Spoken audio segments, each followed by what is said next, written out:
Bienvenue dans ce journal. Mesdames, Messieurs, bonsoir. Voici les titres. La lutte contre la déforestation en Côte d'Ivoire par l'entreprise suisse Nestlé. Les entreprises agroalimentaires et le gouvernement ivoirien comptent redorer le couvert forestier du pays. Les précisions dans ce journal. Des automobiles de seconde main polluent la ville de Cotonou, la capitale béninoise. Les autorités veulent mettre en place des stratégies afin d'éviter la commercialisation de ces engins au bon marché.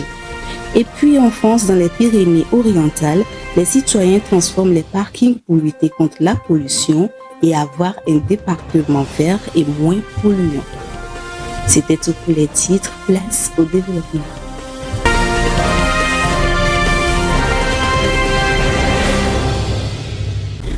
L'entreprise suisse Nestlé lance la seconde phase de son projet de lutte contre la déforestation en Côte d'Ivoire. Alors que la culture du cacao est source de déforestation à grande échelle, dans ce pays qui en est le premier producteur mondial, les entreprises agroalimentaires veulent jouer leur part contre le déboisement à grande échelle. Ces initiatives sont soutenues par le gouvernement ivoirien qui les accompagne dans cette logique de redorer le couvert forestier du pays. Les précisions dans ce commentaire de Vivace Amana. Le géant suisse de l'agroalimentaire Nestlé s'engage de plus en plus dans la protection de l'environnement en Côte d'Ivoire. La compagnie a initié depuis 2020 un projet de lutte contre la déforestation après des critiques concernant les dégâts causés par la culture du cacao. Nestlé a lancé le mardi dernier la deuxième phase de son projet de protection et de reboisement de la forêt de Cavally à l'ouest du pays.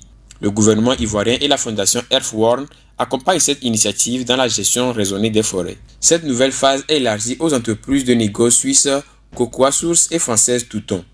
Ces derniers s'associent à la démarche de Nestlé parce que la première phase a été un succès et démontre par là que l'effort collectif permet de protéger la forêt. Joseph Larousse, directeur général adjoint de l'entreprise française Touton, affirme que restaurer les forêts est dans l'intérêt de la filière cacao qui est le cœur de leur industrie. Nestlé a assuré qu'il a permis à la réduction massive et rapide de la déforestation et contribué à la régénération naturelle de 7000 hectares et au reboisement de près de 1500 hectares. Avec une superficie de 67 000 hectares, la réserve forestière de Cavally est une forêt classée mais menacée par la déforestation et l'orpaillage illégal. La Côte d'Ivoire comptait plus de 15 millions d'hectares de forêt il y a de cela 60 ans. Elle a vu fondre son couvert forestier à 2 millions d'hectares aujourd'hui. Cette situation est principalement causée par le développement de la culture du cacao, dont le pays est le premier producteur mondial avec près du tiers du marché mondial. Le Fonds mondial pour la nature révèle que la culture du cacao est un facteur majeur de la déforestation. Des initiatives de reboisement que développe Nestlé doivent se multiplier pour redorer le couvert forestier de ce pays qui fait face aux impacts néfastes du changement climatique. Au Kenya, la culture des algues est pratiquée comme alternative à la pêche et à l'agriculture. Cette activité constitue une source de revenus, un pourvoyeur d'emplois et contribue à faire face à la surpêche qui entraîne souvent la faim aux communautés de pêcheurs. Plus de précisions dans ce commentaire de Irène Papadien. La culture des algues contribue à l'émancipation économique des communautés de pêcheurs sur les côtes kenyanes. À cause de la surpêche, les revenus des pêcheurs sont en baisse, ce qui signifie que cette nouvelle activité constitue une nouvelle source de revenus pour les ménages. Pendant longtemps, les villageois considéraient la culture des algues comme inférieure à la pêche jusqu'à ce que les stocks de poissons commencent à diminuer en raison de la surpêche. La culture des algues emploie principalement des femmes qui n'étaient traditionnellement pas autorisées à pratiquer la pêche. Les algues peuvent être récoltées tous les 45 jours et ne dépendent pas des précipitations. La plupart des matières premières produites par le groupe de cultivateurs d'algues sont exportées vers les marchés d'Afrique du Sud, des États-Unis et de la Chine. Ces extraits séchés peuvent être utilisés dans les industries cosmétiques et pharmaceutiques, ainsi que comme engrais pour les sols. Sa teneur en fibres agit comme un conditionneur de sol, tandis que sa teneur en minéraux est utilisée comme engrais. Les agriculteurs transforment également les algues en savon, en shampoing et aliments pour les volailles. Depuis 2022, une tonne métrique d'algues est vendue à $285. Ce projet est principalement soutenu par le KM-FREE, un institut de recherche nationale qui promeut le développement durable de l'économie bleue. Selon elle, la culture des algues contribue à réduire la pauvreté dans les zones côtières car elle diversifie les revenus des communautés de pêcheurs. Depuis avril, la commune d'Elno, dans les Pyrénées-Orientales, installe dans le centre-ville des potagers urbains à la place des parkings. L'objectif de cet acte est de recréer des réserves utiles dans les sols et rechercher les nappes phréatiques. Le commentaire qui suit pour plus de précision. Dans la ville d'Elne, sur la place du Plianol, des curieux s'arrêtent devant un drôle de potager arrangé en triangle. Il y a 2 mois, c'était un parking de 12 places. Depuis fin avril, poussent sur 200 mètres cubes des courges, des tomates et des aubergines. Au milieu, un arbre qui fait de l'ombre. Moins de béton, plus de végétation pourrait être la nouvelle doctrine de la municipalité libérienne. Depuis l'été dernier, le département subit une intense sécheresse. La situation inquiétante et extraordinaire de par sa durée a poussé les élus de cette ville de 9500 âmes à s'intéresser au modèle de ville éponge. L'idée a été développée dans les années 2000 par de grandes métropoles asiatiques comme Yuan en Chine pour faire face aux inondations. Permettre à l'eau de s'infiltrer là où elle tombe limite les dégâts liés aux événements météorologiques extrêmes de plus en plus fréquents à cause du réchauffement climatique. La ville éponge répondrait aux 2 problématiques tout en restaurant le petit cycle de l'eau bouleversé par l'urbanisation. De fait, le bouge balnéaire est actuellement très minéral. Dans les jolies rues pavées du centre historique, les pierres et le bitume règnent en maître. Les seuls arbres visibles sont souvent en pot et nulle trace de parc boisé à l'horizon. Restons en France, 4 militants ont été mis en examen le 27 juin pour avoir bloqué et vidé partiellement en 2022 un train de céréales destiné à l'élevage hors sol en Bretagne. Les activistes veulent faire le procès de l'agro-industrie. Suivons le commentaire. 2 parasols et des étals de produits paysans donnent un air de place du marché au pavé du tribunal de Lorient ce mardi 27 juin. Rassemblés autour de la cantine paysanne, les membres du collectif Bretagne contre les femmes usines et leur soutien applaudissent chaque fois que l'un de leurs ressort de son entretien avec le juge d'instruction. Le 19 mars 2022, des membres du collectif Bretagne contre les femmes usines, qui réunit notamment des faucheurs volontaires, des syndicalistes de la Confédération paysanne ou encore des activistes d'Instation Rébellion, ont en effet stoppé un train de céréales dans le Morbihan. Dans la commune de Saint-Girand, précisément où sont installées plusieurs usines à limon dédiées à l'élevage hors sol, dont celle de la multinationale Sanders.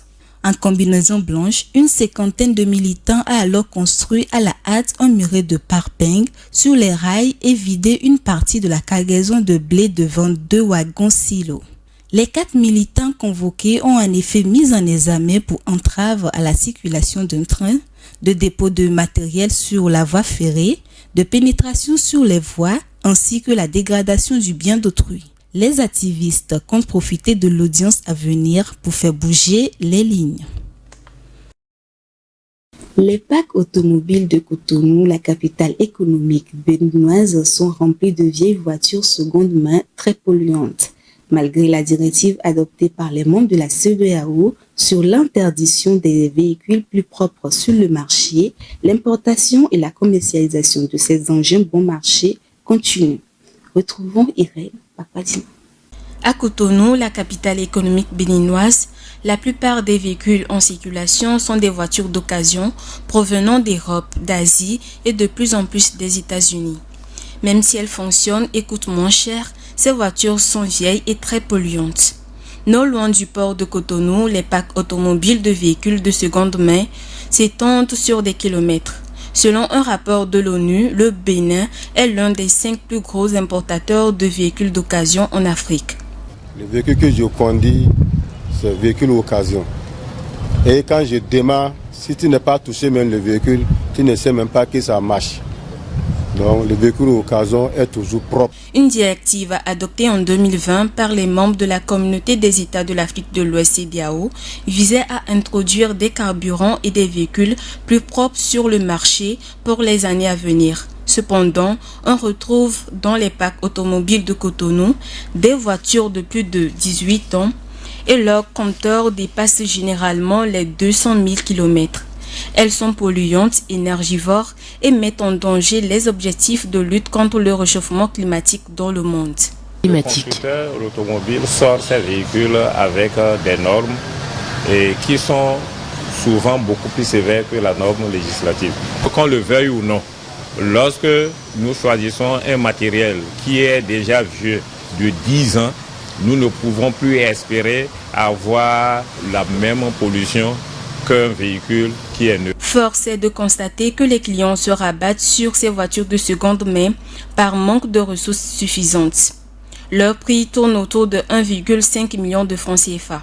Pas nombreux à avoir les moyens pour pouvoir s'acheter ces véhicules électriques ou encore ces voitures neuves vendues par les concessionnaires. Donc c'est la sensibilisation pour qu'on puisse au moins réduire cette pollution déjà créée à forte dose par ces véhicules venant de l'Europe et de l'Amérique. L'Afrique est la principale destination des véhicules d'occasion.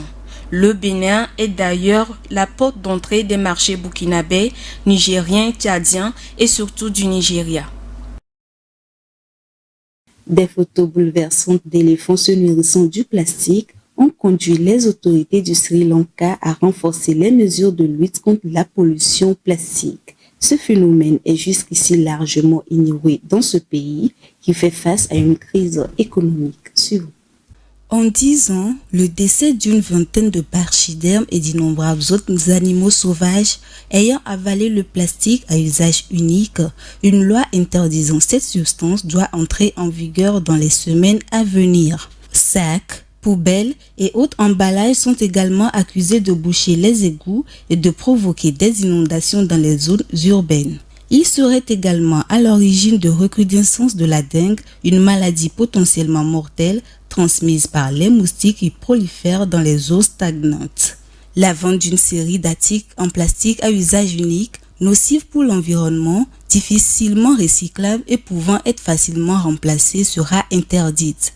Sont notamment visés les couverts, les gobelets, les pailles et les guirlandes de fleurs. La mise en œuvre de cette nouvelle réglementation s'annonce compliquée. Le gouvernement avait à nouveau tenté en vain de faire interdire les sacs de course en plastique après un accident dans une immense décharge qui avait fait plus d'une trentaine de morts en 2017. Une montagne d'ordures s'était écroulée envahissant les cahutes d'un bidonville à la périphérie de la capitale Colombo. Outre le fait que les fabricants ne respectent pas la législation, le Sri Lanka en faillite a du mal à traiter ce qu'il produit. La crise économique historique qui a débuté fin 2021 a entraîné un amoncellement de déchets en raison d'une pénurie de carburant que subissent les camions à ordures. Selon les Nations Unies, ce pays d'Asie du Sud ne recycle que 3% des produits en plastique qu'il consomme, soit moins de la moitié de la moyenne mondiale qui se situe à 7,2%. En France, des mesures renforçantes pour lutter contre les feux de forêt sont prises. Il s'agit notamment des règles préventives qui consistent non seulement à lutter contre les feux de forêt, mais aussi à éviter le terrible été de 2022.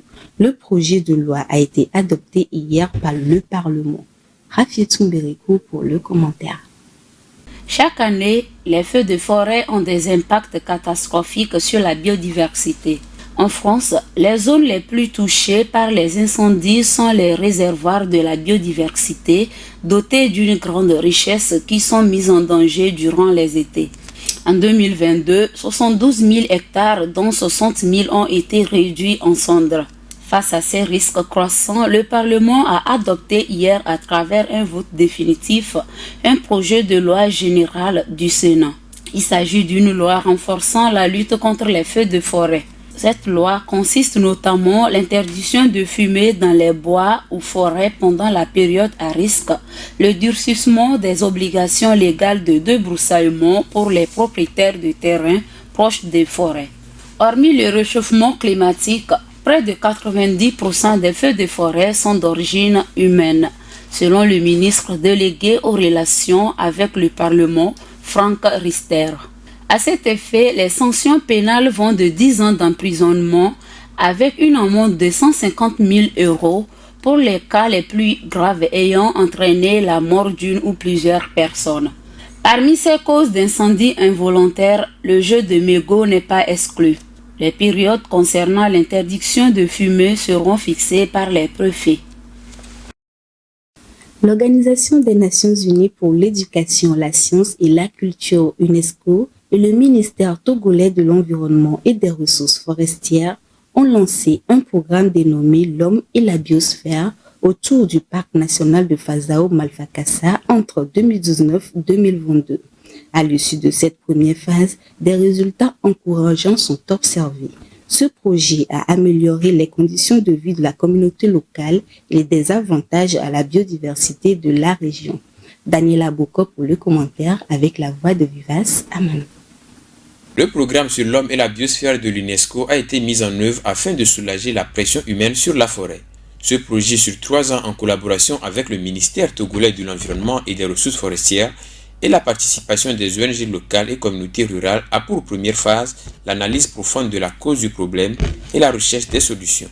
Ces recherches comprenaient une cartographie des parties prenantes, des consultations avec les communautés locales, une éducation et une évaluation des besoins, une étude socio-économique et un inventaire de la biodiversité. Ces recherches comprenaient une cartographie des parties prenantes, des consultations avec les communautés locales, une évaluation des besoins, une étude socio-économique, un inventaire de la biodiversité dans le parc national Fazao-Malfakassa. Enfin, une étude de marché et des analyses de produits ont été faites selon Enang Moma du bureau de l'UNESCO à Abuja au Nigeria. Bien que l'étude socio-économique révèle que les habitants sont surtout des agriculteurs, des chasseurs et des cueilleurs, on découvre que leurs produits, tels que les légumineuses, le miel et le beurre de karité rapportent moins de $2 par jour, soit 1000 francs CFA. Pour répondre aux différents résultats des études présentées aux communautés, les autorités locales, les gestionnaires du parc et le ministère de l'Environnement ont décidé de développer 3 moyens de subsistance verts. Avec l'aide de plus de 620 ménages organisés en 28 coopératives par l'UNESCO, des hommes, des femmes et des jeunes ont été formés dans tous les domaines nécessaires pour le développement de ces 3 moyens de subsistance. Finalement, des équipements modernes pour la réussite de ce projet ont été remis à la population. Cette dernière a été également formée à la gestion de l'environnement et à la conservation de la biodiversité.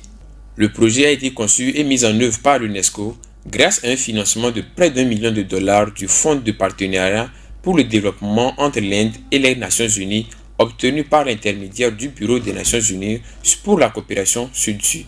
Il s'inscrit à la fois dans les objectifs de développement durable à l'horizon 2030 et dans le cadre de l'agenda 2063 de l'Union africaine, dans la mesure où il contribue à la gestion durable des ressources naturelles, à la conservation de la biodiversité et à la préservation de la paix. Depuis que le projet est terminé, les communautés locales travaillent avec le gouvernement et les scientifiques togolais pour préparer leur candidature pour que le parc national Fazao-Malfakassa soit désigné réserve de la biosphère par l'UNESCO afin d'ancrer la conservation de la biodiversité et l'économie verte dans le plan communautaire de développement à long terme. Toutes ces actions ont permis d'améliorer les conditions de vie de ces communautés et la protection de l'environnement. Ainsi s'achève cette édition. Merci de nous avoir suivis très fidèlement sur Green TV International.